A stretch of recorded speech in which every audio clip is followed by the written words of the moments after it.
주님께서 사랑하시는 재림 청년 여러분 안녕하세요. 오늘의 주제는 참 예배의 길입니다. 복습해 보십시다.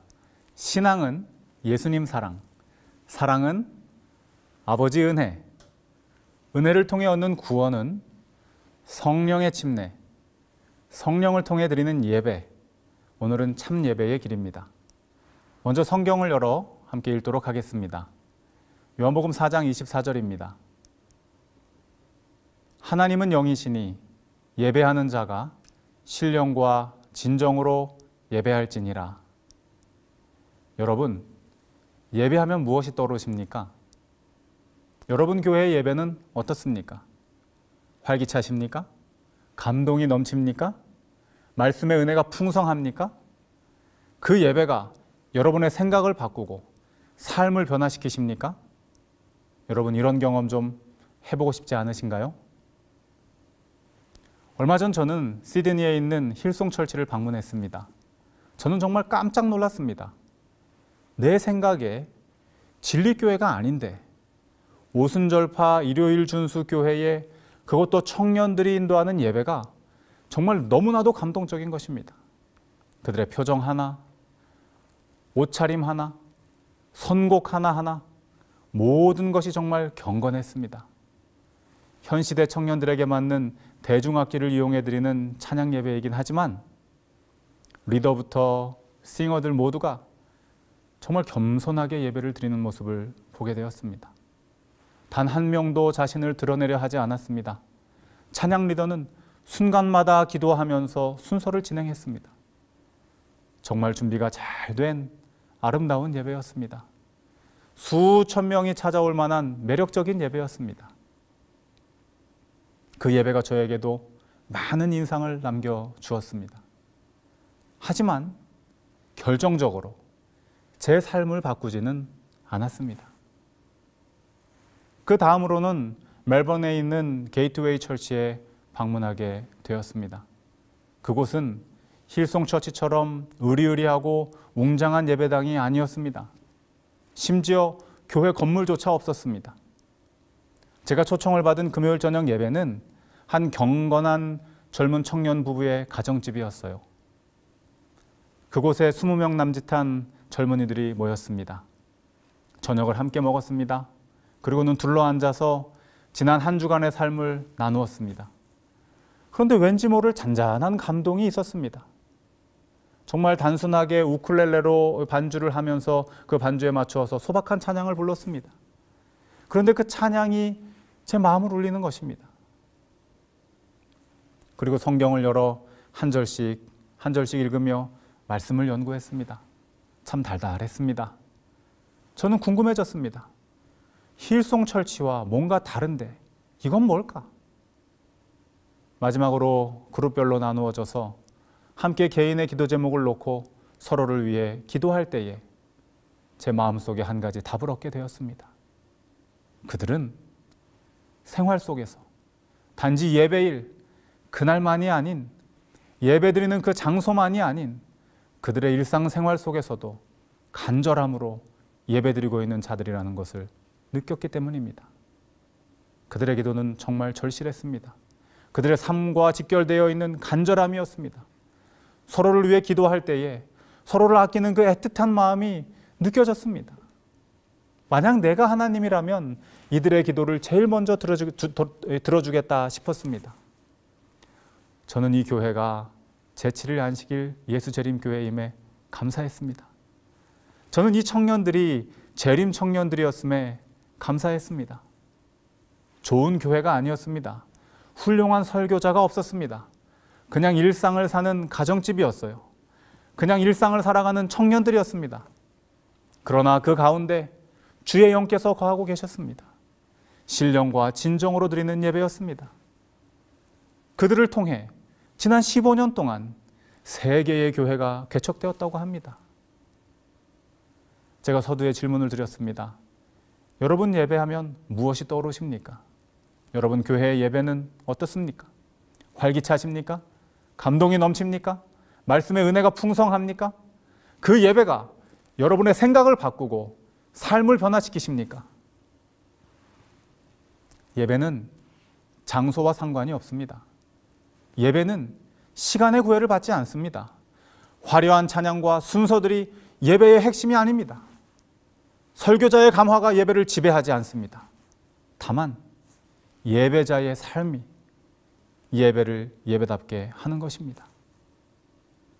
오늘 주제 성경절, 하나님은 영이시니 예배하는 자가 신령과 진정으로 예배할지니라. 여러분, 예배에 대한 대표적인 이 성경절은 성전에서 선포된 말씀이 아닙니다. 장소와 상관이 없다는 거예요. 안식일에 주어진 기별도 아닙니다. 시간과도 상관이 없다는 것이죠. 잘 준비된 순서 중에 전달된 메시지도 아닙니다. 선택받은 백성 유대인에게 주어진 기별도 아닌 것입니다. 그렇다고 많은 대중들 앞에서 외쳐진 것도 아닙니다. 정말 미천하고 가련한 사마리아 여인, 아무도 없는 한적한 우물가에서 예수님께서 개인적으로 하신 말씀입니다. 여러분 잘 아시다시피 예배는 우리가 주님께 드릴 수 있는 유일하고도 가장 가치 있는 행위입니다. 아담의 범죄 이후 창세기 4장 가인과 아벨의 제사부터 요한계시록 19장 왕의 잔치와 새들의 잔치로 온 우주를 정결케 하시기 전까지 주님께서는 줄기차게 우리에게 예배를 요구하십니다. 그래서 재림교회의 마지막 사명인 새 천사의 기별, 그 첫 번째 기별이 바로 예배에 대한 것이죠. 하늘과 땅과 바다와 물들의 근원을 만드신 이를 경배하라 하더라. 예배드리라는 것입니다. 왜 예수님은 성경의 핵심이자 재림 성도들의 마지막 사명인 예배에 대해 이렇게도 개인적이고도 은밀하게 말씀해 주신 것일까요? 그것도 선택된 제자들도 아니고 정말 무가치하게 여겨졌던 한 여인에게 왜 이 귀한 기별을 주신 것일까요? 좀 이상하지 않습니까? 뭔가 있는 것 같지 않습니까? 사실 이 여인에게는 두 가지 비밀이 있었습니다. 한 가지는 남들 다 아는 비밀, 그러나 그녀 앞에서는 누구도 함부로 말할 수 없는 비밀, 남편이 많은 더러운 여인이라는 것이었습니다. 두 번째는 아무도 모르는 비밀, 오직 우리 예수님께서만 아시는 비밀이 그녀에게 있었습니다. 그것이 바로 오늘 예수님께서 그녀를 찾아오신 이유입니다. 이 비밀이 과연 무엇일까요? 오늘 본문 바로 윗절인 23절을 함께 보시겠습니다. 아버지께 참으로 예배하는 자들은 신령과 진정으로 예배할 때가 오나니. 여기 보니 마치 침례가 이 두 종류로 표현되었듯이 여기에 두 예배가 소개되고 있습니다. 첫 번째는 참 예배입니다. 두 번째는 신령과 진정으로 드리는 예배입니다. 다시 말해서 24절에 말씀하시는 신령과 진정으로 드리는 예배는 그 드려지는 때가 있는데 그때는 바로 아버지께 참으로 예배하는 자들에게 주어진다는 것이죠. 그리고 그런 사람을 아버지께서 찾아가신다는 것입니다. 이해가 되셨나요? 다시 한번 정리해 봅시다. 예배는 두 가지입니다. 참 예배와 신령과 진정으로 드리는 예배. 신령과 진정으로 드리는 예배는 그 때가 있습니다. 그때는 아버지께 참 예배를 드리는 자들에게 주어지는 것입니다. 그리고 더 놀라운 사실은 아버지께서 그 참 예배자를 찾아가신다는 것입니다. 예루살렘이나 그리심산이나 어느 성전으로 가야 하는 것이 아니고 아버지께서 친히 직접 그곳으로 찾아가신다는 것입니다. 그 때가 바로 신령과 진정으로 예배드리는 때, 곧 찾아오시는 아버지를 만나는 때라는 것입니다. 여러분, 오늘 요한복음 4장에서 이 가련한 여인이 직접 찾아오신 예수님을 만났습니다. 곧 이 때라.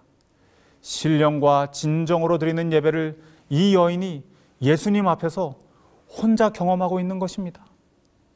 이 예배는 그녀의 생각만을 바꾼 것이 아닙니다. 그녀의 삶을 송두리째 바꾸었습니다. 수모만 다니던 그녀가 세상을 향해 외치게 되었습니다. 전도자가 된 것입니다. 예수님께서 전도하실 때 사용하셨던 바로 그 말씀, 와 보라, 이 말씀을 그녀의 입을 통해 다시 듣게 되는 것입니다. 그렇다면 아직까지 말하지 않은 그녀의 두 번째 비밀, 아무도 몰랐던, 오직 아버지만 아셨던 그 비밀, 그것은 무엇이었을까요? 아버지께서 찾아오시는 조건은 참 예배를 드리는 것이라고 말씀드렸습니다. 그렇다면 그녀가 참 예배자라는 말인데, 과연 그녀는 무엇을 했길래 그녀의 삶이 참 예배가 되었을까요? 우리는 그 비밀을 시대의 소망에서 찾을 수 있습니다. 그녀는 가장 고상한 계시를 받아들일 준비가 되어 있었다. 가장 고상한 계시가 무엇입니까? 바로 예수 그리스도이십니다. 아하, 그러니까 이 여인은 예수님을 만날 준비가 이미 돼 있었다는 말입니다. 왜요? 한낮에 물동이를 들고 나가서 예수님을 만났기 때문입니까? 아닙니다. 더 이어서 보시겠습니다. 그 이유는 그녀가 성경 말씀에 흥미를 느꼈으며, 뭐라고요, 여러분? 그녀가 성경에 관심이 있었다고요. 더 보시겠습니다. 성령께서 더 많은 빛을 받도록 그녀의 마음을 준비시키고 계셨기 때문이다. 그렇습니다. 그녀는 구약 성경의 약속을 연구하였습니다. 그녀는 이 예언을 이해하기를 갈망했습니다. 주님의 영께서 그녀에게 역사하고 있었다. 우물에 잠깐 물 길러 나오는 일 외에는 온종일 집안에만 있었던 그녀가 하루 종일 뭘 하고 있었다고요? 성경을 열어 연구하고 묵상했습니다. 여러분, 정말 놀라운 반전이죠. 어떻게 그녀가, 어떻게 그 더러운 여인이, 자기 자신도 자기의 삶을 수치스러워하는 그 여인이 성경을 열어 연구하고 묵상을 했다니요. 사실 곰곰이 생각해 보면 그녀는 누구보다 치열한 삶을 살았습니다. 생각해 보십시오. 여인으로서 한 번 이혼하기도 쉬운 일이 아닌데 몇 번이나 이혼을 했어요? 5번이나 이혼을 하고, 그래도 어떻게든 살아보겠다고 다시 6번째 시집와서 살고 있는 그녀. 그러나 지금 남편도 안 봐도 뻔해요. 그래서 예수님께 뭐라 그럽니까? 남편이 없다고 말합니다. 지금 남편은 남편 같지도 않은 거예요. 이런 꼬일 대로 꼬인 인생 속에서 그녀는 생각합니다. 내 삶의 갈증은 사람이 해결할 일이 아니다. 나에게는 메시아가 필요하다. 성경을 열어 구약의 약속을 연구하자. 그것이 그녀의 하루의 일과였습니다. 아무도 모르는, 오직 주님만 아시는 그녀만의 비밀, 누구도 생각지 않았던 놀라운 반전. 이런 여인도 성경을 열어 메시아를 찾다니. 그녀는 거기서 멈추지 않습니다. 메시아를 만나려면 예배를 통해 가능하다는 것을 말씀을 통해 깨달았어요. 그래서 제사에 대해 연구했습니다. 예루살렘으로 가야 한단 말인가? 그리심산으로 가야 한단 말인가? 나는 물 길러 갈 염치도 없는데 어찌 거룩한 성전까지 갈 수 있단 말인가? 그래서 그녀는 기도합니다. 그리고 그녀의 기도는 신실했다고 시대의 소망은 기록하고 있습니다. 한 번의 기도가 아니라 성실한 기도였다는 것이죠. 그녀의 삶이 기도의 삶이었고, 그녀의 삶이 말씀을 묵상하는 삶이었다고 시대의 소망은 말하고 있는 것입니다. 그러니 성령의 인도하심을 받을 수밖에 없는 것이죠. 처한 상황 속에서 말씀을 열어 영혼을 달래고, 기도를 통해 마음을 열어 메시아를 바라는 이 여인의 삶, 이것이 바로 참 예배인 것입니다. 그리고 드디어 오늘 약속하신 대로 예수 그리스도께서 그녀를 찾아오셨습니다. 신령과 진정으로 드리는 예배의 때, 바로 그때가 오늘인 것입니다. 그녀가 다른 사람들 만나는 거 부끄러워하니까 제자들까지 다 어디로 보내시고 예수님 혼자 오십니다. 참으로 예배하는 자를 아버지께서 찾으신 것입니다. 신령과 진정의 예배가 이루어진 것입니다. 이 예배로 그녀는 변합니다. 그녀의 모든 것이 다 해결됩니다. 여러분, 예배란 이런 것입니다. 주님께서 사랑하시는 재림 청년 여러분, 여러분의 삶이 치열하다는 걸 알아요. 다 공감하지 못해도 이곳저곳에서 들어서 압니다. 저도 여러분만한 때 그 삶을 살았지만 요즘은 더 힘들다고 그러더라고요. 처음 들어보는 단어들입니다. 3포 세대, N포 세대, 뭘 해도 잘 안 되는 걸 넘어서서 이제는 아예 아무것도 안 된다면서요. 인생의 선배로서 참 미안합니다. 우리나라 청년들에게 너무 미안합니다. 대학 재수, 삼수, 사수, 취업 재수, 삼수, 사수, 어쩌면 이 여인처럼 5번, 6번 인생을 정말 치열하게 살아가는 우리 청년들, 제가 해줄 것이 없어서 너무 미안합니다. 그래서 오늘 여러분께 예수님을 소개하고자 합니다. 우리 주님께서는 능치 못할 일이 없으십니다. 그리고 그분은 그 문제를 해결해 주시기 위해 기다리고 계십니다. 사람의 힘으로 안 되는 문제 앞에서 이제는 누구 만나는 것도 민망해서 혼밥하며 허기진 배를 채우는 우리 젊은이들, 그냥 그렇게 웅크리고 있지 말고 바로 그곳에서 참 예배자가 되어주십시오. 이것도 해보고 저것도 해보고 다 해봐도 안 되는 그런 상황이라면 있는 그곳에서 참 예배자가 되십시오. 말씀을 열어 그리스도를 찾으세요. 신실한 기도로 그분을 구하세요. 아버지께서 바로 그런 청년을 찾고 계십니다. 비록 성경에는 그녀에게 멋진 남편을 주셨다고는 이야기하지 않습니다. 그러나 마르지 않는 샘물을 주셨다고 말씀하십니다. 그것으로 그녀는 만족했습니다. 세상이 주는 평안과 성공, 비교도 안 되는 하늘에서 내리는 평안을 얻었다고, 세상에 속한 사람이 아닌 하늘의 사람이 되었다고 말합니다. 저는 이 사실이 오늘날도 가능하다는 것을 믿습니다. 왜냐하면 제가 경험하고 살고 있기 때문입니다. 여러분, 이 일은 오늘날도 가능합니다. 왜냐하면 이것은 주님의 약속이기 때문입니다. 세상 사람들은 모두 나를 멸시하고 내 맘대로 되는 일이라고는 하나도 없어서 곤란한 가운데 있더라도 우리가 있는 그곳에서 말씀을 열고 그리스도를 영접하기 위해 기도할 때에, 참 예배가 내 삶의 터전에서 이루어질 때, 그런 일을 찾고 계시는 하늘아버지께서 오늘 나를 찾아오시는 것입니다.